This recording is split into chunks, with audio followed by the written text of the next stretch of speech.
শুনবেন একটা বেটি ছেলে কি করেছে, মানত মেনেছে। কি মানত মেনেছে মানে প্রত্যেকবার খালি বেটি হয়ে চলেছে। তো প্রত্যেকবার যখন বেটি হয়েছে তোর মন খারাপ হয়ে পেটে বাচ্চা আছে, তখন বেটি ছেলেটা মানত মানছে আল্লাহকে, বলছে আল্লাহ এবার যদি আমার বেটা হয় তো আল্লাহ বেটা হইলে পারে আমি জুম্মার মসজিদে খুদবা যখন দিবে ইমাম সাহেব মুলবি সাহেব ওর হাতে ঢোল দিব, আমি ঢাক বাজিয়ে ছাড়বো। এটা কোনো মানত হলে যে ভাই, এগুলা মোটা হুঁস বেটি ছেলে। হ্যাঁ, ও জুম্মার দিন খুদবার টাইমে ইমামের হাত দিয়ে ঢোল বাজিয়ে ছাড়বে, এটা কোনো কথা হলো?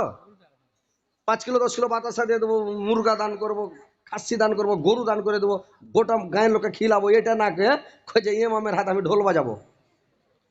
আল্লাহর হুকুম আল্লাহকে বলেছে, আল্লাহ শুনে লেছে কথাটা, বেটি ছেলেটার বেটা হয়ে গেছে। আল্লাহর হুকুম বেটা হয়ে গেছে।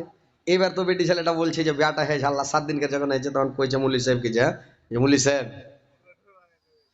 তোমাকে খুদবার টাইমে ঢোল বাজাতে হবে। পাগলে খুদবার টাইমে ঢোল বাজালে হাকে জিন্দা থুবে, গায়ের লোক কাটিয়ে মেরে ফেলে দেবে। আরে ঢোল বাজাবো আমি?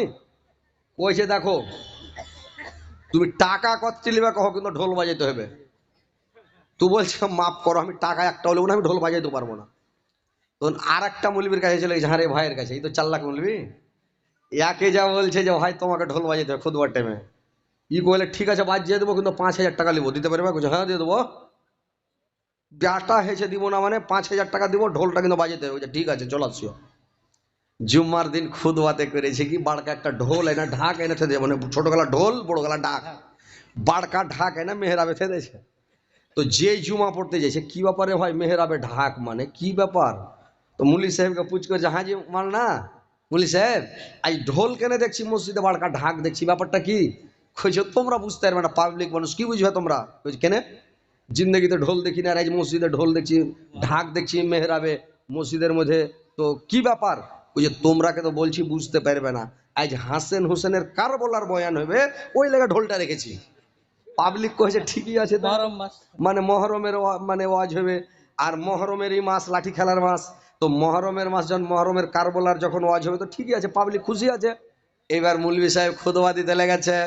খুদবা দিতে দিতে দিতে দিতে যখন ওয়াজ করতে করতে লাস্টের দিকে ঢোলটাকে উঠিয়া ঘাড়ে করে লিয়েছে রে ভাই, আর ঢোলটাকে ঘাড়ে করে লিয়া এই মনে একবারে দু বাড়ি দিয়েছে দাঁড়াম দাঁড়াম করে, আর এদিকে বাড়ি মারছে যে আল্লাহর নবী বলেছেন দু মুখা ঢোলকে বাজায়ও না, এক মুখা ঢোলকে বাজাও। দু মুখা ঢোল বাজাতে হয় না, ঢোলটা নামে দেয়। দু মুখা ঢোলকে বাজাও না, এক মুখা ঢোল বাজাও। এই দু বাড়ি এই মনে দাঁড়াম দাঁড়াম, এই মনে দু বাড়ি দাঁড়াম দাঁড়াম। আর মায়া লোকটা তো বলেছে খালি তুমি ঢোলটা বাজিয়ে ছেড়ে দিও। ই তখন করেছে কি বলে দু মুখা ঢোল বাজায়ও না, এক মুখা ঢোল বাজাইতে হয় ভাই, ওই লেগে তোমরাকে দেখিয়ে তুমি ঢোলটা থুয়ে দিলে। এবার মায়া লোকটা খালি টাকার নাথি বাইর করে দেখেছিল, ওকে থামো খুদবা শেষ করে আস। এইবার খুদবা দিয়া ভাই নামাজ পড়া সালাম ফিরা, আসসালামু আলাইকুম রহমতুল্লাহ, আসসালামু আলাইকুম রহমতুল্লাহ, সালাম ফিরা দিয়ে তখন যে মানে দৌড়িয়ে যাক, যে টাকা দাও, তখন 5,000 টাকা নাথি দিয়ে দিলেন, তো ঢোল বাজিয়ে দিলে। তাহলে আনক্ষা মানত মানতে হয় না ভাই, ভালো মানত মানতে হয়, বুঝতে পারছেন? এলা অযুক্তির মানত মানুষ মেনে লাগে, গেলা উল্টা পাল্টা। তো আব্দুল